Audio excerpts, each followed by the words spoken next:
नमस्कार दोस्तों, आप सभी देख रहे हैं एक स्मार्ट स्टडी यूट्यूब चैनल। साथियों, एसएससी सीजीएल का पेपर चल रहा है और अभी आपका पेपर 23, 24, 25 और 26 सितंबर को होना बाकी है। जिनका भी पेपर बाकी है उनके लिए आज के इस वीडियो में साथियों भारतीय संविधान के टॉप 65 क्वेश्चंस देखेंगे। ये मोस्ट इंपोर्टेंट और एक्सपेक्टेड क्वेश्चंस है आपके लिए, जिनका पेपर अभी बाकी है उनके लिए। तो ये क्लास आपको आज कंप्लीट देख लेना है, क्योंकि साथियों मैंने आज के इस वीडियो में अभी तक जो पेपर हुआ है सीजीएल का, उसमें जो क्वेश्चंस पूछे गए हैं सेम उसी टाइप पे, उसी सिलेबस पर और उसी के अकॉर्डिंग आपके लिए टॉप 65 क्वेश्चंस इस वीडियो में तैयार किए हैं। तो इन पूरे क्वेश्चंस को देख के जाना है ताकि आप जो है अपने पेपर में अच्छा से अच्छा स्कोर कर पाओ। तो चलिए बिना देरी किए हुए शुरू करते हैं, देखते हैं क्वेश्चंस। पहला क्वेश्चन है, मंत्रिपरिषद किसके प्रसाद पर्यत कार्य करती है? बिल्कुल सुपरफास्ट क्लास रहेगा। देखो, मंत्रिपरिषद किसके प्रसाद पर्यत कार्य करता है? याद रखिए लोकसभा के। तो करेक्ट आएगा ऑप्शन नंबर बी, लोकसभा। आगे देखो, भारत में या भारत के संविधान की प्रस्तावना में प्रतिष्ठित स्वतंत्रता, समानता और भाईचारे के आदर्शों की प्रेरणा कहाँ से मिली थी? तो भारत के संविधान की प्रस्तावना में प्रतिष्ठापित स्वतंत्रता, समानता और भाईचारे के आदर्शों की प्रेरणा कहाँ से मिली थी? याद रखना फ्रांस की क्रांति से या फ्रांस से। अगला क्वेश्चन देखते हैं, नेक्स्ट है, सर्वोच्च न्यायालय के न्यायाधीश के विरुद्ध महाभियोग का प्रस्ताव पारित हो जाने पर पदच्युति का आदेश कौन जारी करता है? तो देखिए करेक्ट आएगा राष्ट्रपति, ऑप्शन नंबर बी। निम्नलिखित में से वह संवैधानिक दस्तावेज कौन सा है जिसका भारतीय संविधान तैयार करने में गहरा प्रभाव पड़ा था? तो याद रखिएगा, देखिए करेक्ट आंसर हो जाएगा भारत सरकार अधिनियम 1935। इससे पहले भी मैंने पॉलिटी के क्लासेस आपके लिए करवाए हैं, मोस्ट एक्सपेक्टेड क्वेश्चंस, उनको भी आप जरूर देख कर जाना। अगला है, भारतीय संविधान का कौन सा अनुच्छेद व्यक्ति के विदेश यात्रा के अधिकार को संरक्षण प्रदान करता है? तो भाई राइट आएगा अनुच्छेद 21, ऑप्शन नंबर सी, जिसको निजता का अधिकार भी कहा जाता है। राष्ट्रपति पर महाभियोग की प्रक्रिया किस देश के संविधान से ली गई है? देखिए, राष्ट्रपति पर महाभियोग संविधान के अनुच्छेद 61 के अंतर्गत लगाया जाता है और यह प्रक्रिया किस देश से लिया गया है ये पूछा जा रहा है। तो याद रखना अमेरिका के संविधान से। नेक्स्ट है, अब तक किस राज्य में सर्वाधिक लंबी अवधि तक राष्ट्रपति शासन लागू रहा है? राष्ट्रपति शासन की बात करें तो भारत के राष्ट्रपति अनुच्छेद 356 के अंतर्गत लगाते हैं और अब तक सबसे लंबी अवधि तक राष्ट्रपति शासन किस राज्य में लागू रहा? तो याद रखिएगा पंजाब में, ऑप्शन नंबर डी, जो कि 302 दिन तक रहा था, याद रखना। ठीक है, आगे देखिए, पंचायती राज प्रथम प्रवर्तित किया गया था कहाँ? तो पंचायती राज सबसे पहले राजस्थान के नागर जिलों में शुरू हुआ था 1959 से, याद रखना। तो करेक्ट आएगा ऑप्शन नंबर डी, राजस्थान। गांधीवादी समाजवाद किस राजनीतिक दल का वैचारिक नारा है? तो गांधीवादी समाजवाद जो है ना साथियों, ये भाजपा का वैचारिक नारा है, बीजेपी का। अगला क्वेश्चन है संविधान के, देखिए काफ़ी अच्छा क्वेश्चन है ये, संविधान के 56वें, 55वें, 53वें एवं 36वें संशोधन द्वारा क्रमशः क्या हुआ था? तो राइट आंसर हो जाएगा साथियों ऑप्शन नंबर सी। देखिए, 56वें के अंतर्गत गोवा को राज्य का दर्जा मिला था, 55 के अंतर्गत अरुणाचल प्रदेश को राज्य का दर्जा मिला था, 53 के अंतर्गत मिजोरम को और 36 के अंतर्गत सिक्किम को राज्य का दर्जा प्रदान किया गया था। तो राइट आएगा ऑप्शन नंबर सी। आगे देखिए, कोई व्यक्ति भारत का राष्ट्रपति अधिकतम कितने बार रह सकता है? तो भाई कोई भी व्यक्ति भारत का राष्ट्रपति अधिकतम कई बार रह सकता है, कोई इसका सीमा नहीं है। तो ऑप्शन नंबर डी करेक्ट होगा। पहले आम चुनाव में लोकसभा में कितने सदस्य थे? यानी पहला जो आम चुनाव हुआ था 1951-52 में, ठीक है, 51-52 में, उसमें लोकसभा में कितने सदस्य थे ये पूछा जा रहा है। तो याद रखना 489, ऑप्शन नंबर सी। अगला है, देखिए इनमें से कौन से मामले में भारत के सुप्रीम कोर्ट में अपील की जा सकती है? तो भाई किस मामले में भारत के सुप्रीम कोर्ट में अपील की जा सकती है? तो साथियों देखिएगा करेक्ट आएगा ऑप्शन नंबर सी, नागरिक, आपराधिक और संवैधानिक मामलों में। तो ऑप्शन नंबर सी करेक्ट होगा। नए राज्य के गठन अथवा सीमा में परिवर्तन करने का अधिकार किसको है? तो भाई ये तो संसद को है, पार्लियामेंट के पास ये अधिकार होता है। दल बदल निरोधक अधिनियम जिस तिथि को पारित हुआ वह कौन सी थी? तो देखिए, दल बदल निरोधक अधिनियम जो है ये किस तिथि को पारित हुआ था? 10वीं अनुसूची में पारित हुआ था, ये तो आपको पता है। तिथि आपको बताना है तो याद रखना 15 फरवरी 1985 को, ऑप्शन नंबर बी। आगे देखिए, भारत के उपराष्ट्रपति के पद पर लगातार 2 बार कौन रहा था? तो देखिए राइट आंसर होगा डॉक्टर सर्वपल्ली राधाकृष्णन। अगला है संविधान सभा में उद्देश्य प्रस्ताव किसने प्रस्तुत किया था? तो देखिए संविधान सभा में उद्देश्य प्रस्ताव को किसने प्रस्तुत किया था? तो भाई पंडित जवाहरलाल नेहरू जी ने। अगला है राज्यपाल की स्वस्थ भूमिका क्या है? ऑप्शन नंबर भी करेक्ट होगा, केंद्र एवं राज्य के मध्य की कड़ी होता है राज्यपाल। अगला क्वेश्चन है मौलिक अधिकारों में या मौलिक अधिकारों के निलंबन का आदेश कौन दे सकता है? तो भाई मौलिक अधिकारों के निलंबन का आदेश जो है ये राष्ट्रपति दे सकता है। किस संविधान संशोधन अधिनियम द्वारा राज्य लोक सेवा आयोग के अध्यक्ष एवं सदस्यों की सेवानिवृत्ति की आयु सीमा जो है 60 वर्ष से बढ़ाकर 62 वर्ष कर दी गई? तो राइट आंसर होगा 41वें संविधान संशोधन अधिनियम के द्वारा। भारत के किस राज्य में मुख्यमंत्री पद पर नियुक्त होने वाली प्रथम दलित महिला है? तो भाई भारत के किसी भी राज्य में, ठीक है, या किसी राज्य में मुख्यमंत्री पद पर नियुक्त होने वाली प्रथम दलित महिला कौन है? तो याद रखिएगा सुश्री मायावती। करेक्ट आएगा साथियों यहाँ ऑप्शन नंबर बी। ठीक है, आगे देखिए किस एकमात्र उपराष्ट्रपति की मृत्यु पद पर आसीन रहते हुई, यानी किस एकमात्र उपराष्ट्रपति की मृत्यु उनके पद पर रहते हुए ही हुई थी? तो याद रखिए राइट आंसर होगा साथियों ऑप्शन नंबर डी, याद रखना कृष्णकांत की। ठीक है, ऑप्शन नंबर डी इस क्वेश्चन का करेक्ट आंसर हो जाएगा। अगला क्वेश्चन है उड़ीसा राज्य का उच्च न्यायालय कहाँ अवस्थित है? तो देखिए उड़ीसा राज्य का जो उच्च न्यायालय है वो कहाँ है? तो साथियों याद रखना कटक में। ऑप्शन नंबर बी करेक्ट होगा साथियों, कटक, याद रखिएगा। अगला क्वेश्चन है स्वतंत्र भारत के प्रथम वित्त मंत्री कौन थे? याद रखिए राइट है doctor John Mathai. Option number A. Next question है संविधान सभा का पहला सत्र कब हुआ था? देखिए संविधान सभा का पहला सत्र हुआ था 9 दिसंबर 1946 को, याद रखिएगा ऑप्शन नंबर ए करेक्ट आएगा। राज्यों में मनी बिल प्रस्तुत किया जा सकता है किस कहाँ? तो देखिए राज्यों में मनी बिल जो है ये प्रस्तुत किया जा सकता है केवल विधानसभा में। ऑप्शन नंबर सी करेक्ट होगा। देखिए किसी विधि के प्रश्न पर सर्वोच्च न्यायालय से परामर्श लेने का अधिकार किसको है?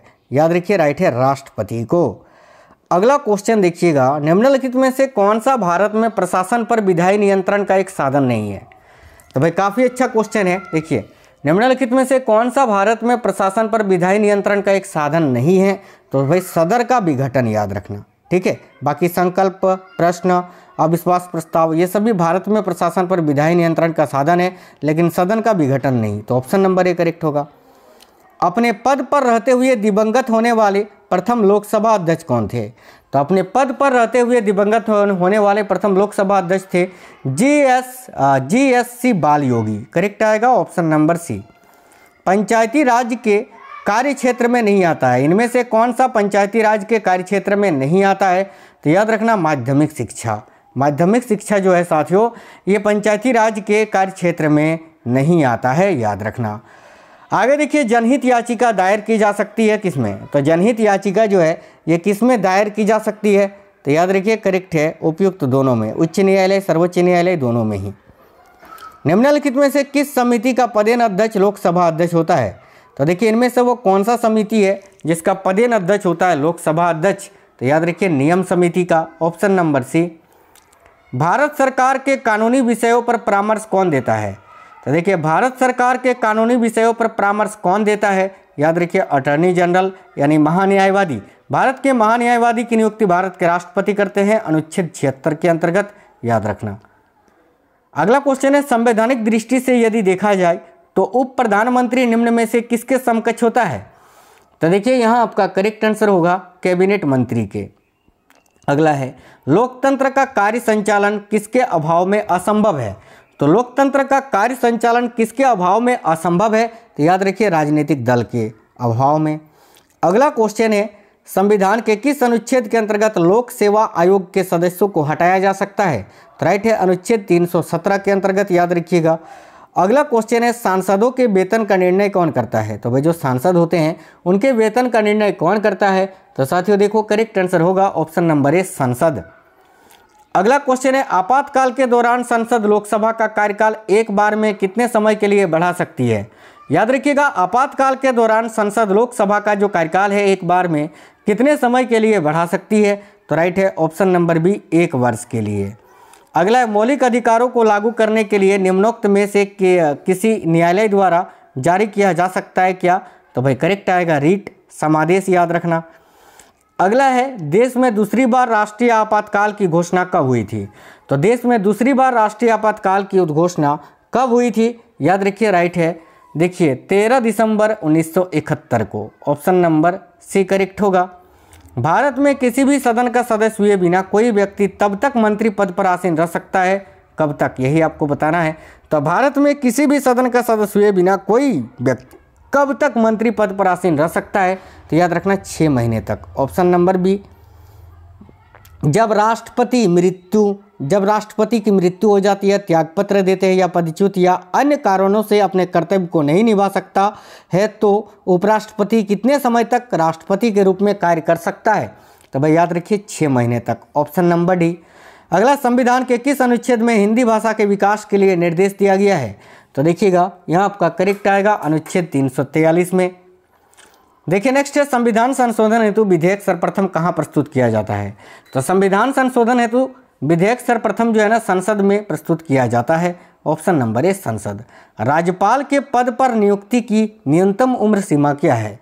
तो राज्यपाल के पद पर नियुक्ति की न्यूनतम उम्र सीमा क्या है? तो याद रखिएगा 35 वर्ष। Option number C.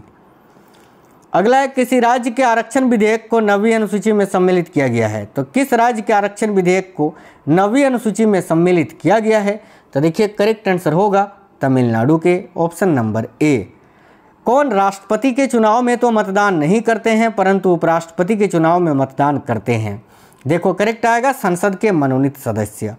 अगला क्वेश्चन है, साथियों ध्यान से देखिए, जो सदस्य लोकसभा अध्यक्ष का चुनाव करते हैं वे क्या होते हैं? तो भाई देखिए, जो सदस्य लोकसभा अध्यक्ष का चुनाव करते हैं ना वे क्या होते हैं? तो याद रखिए लोकसभा के सदस्य होते हैं। अगला क्वेश्चन है, डीडी मक्किन ने दबाव समूह को परिभाषित किया किस रूप में? तो भाई डीडी मक्किन ने दबाव समूह को परिभाषित किया था किस रूप में? तो देखो करेक्ट है गुमनाम साम्राज्य के रूप में। Option number A. भारतीय नागरिकों के लिए समान सिविल संहिता प्राप्त करने की बात किसमें कही गई है? तो ये राज्य के नीति निर्देशक तत्वों में कही गई है और अनुच्छेद 44 में, याद रखना। राज्य के नीति निर्देशक तत्वों में क्या शामिल है जो मूल अधिकार में नहीं है? तो देखो करेक्ट आएगा साथियों ऑप्शन नंबर डी, कुटीर उद्योग का प्रोत्साहन, याद रखना। आगे देखिएगा, संपत्ति के मौलिक अधिकार को कब समाप्त किया गया था?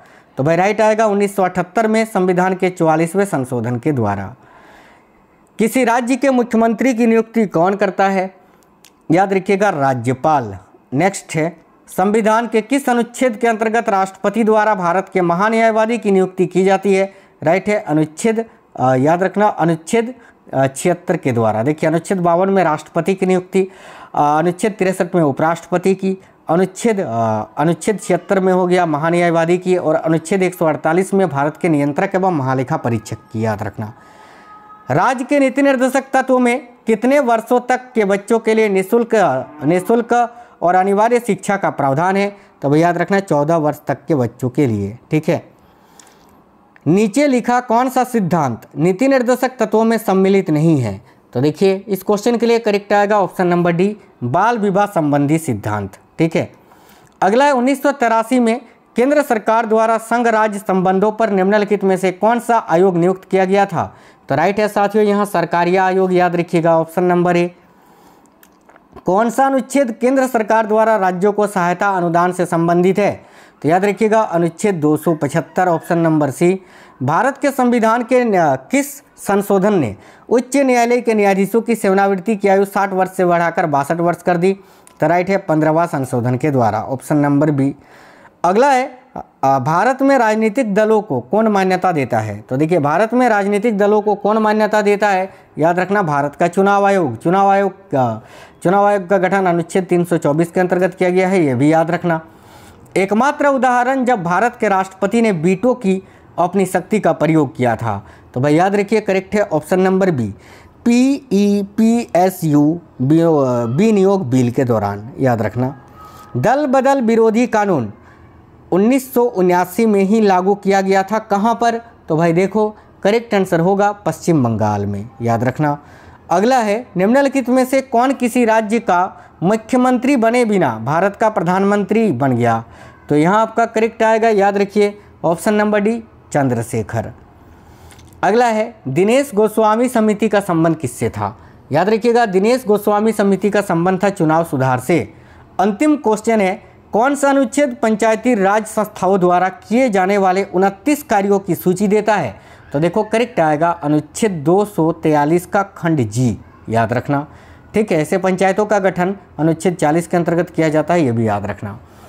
तो साथियों आज के इस वीडियो में 65 क्वेश्चंस थे, अभी जिनका पेपर बाकी है एसएससी सीजीएल का उनके लिए। अब आपका पेपर कब है आप हमें कमेंट बॉक्स में बताना, ये क्वेश्चंस कैसे थे ये भी बताना। वीडियो को एक लाइक करना, अपने दोस्तों के साथ शेयर करना। मैं डेली आपके लिए सेट्स करवा रहा हूँ एक्सपेक्टेड क्वेश्चंस के, चैनल के अंदर पड़े हुए हैं, अगर आपने नहीं देखा है तो उनको देख कर ही जाना। मिलते हैं नेक्स्ट वीडियो में, तब तक के लिए जय हिंद, वंदे मातरम।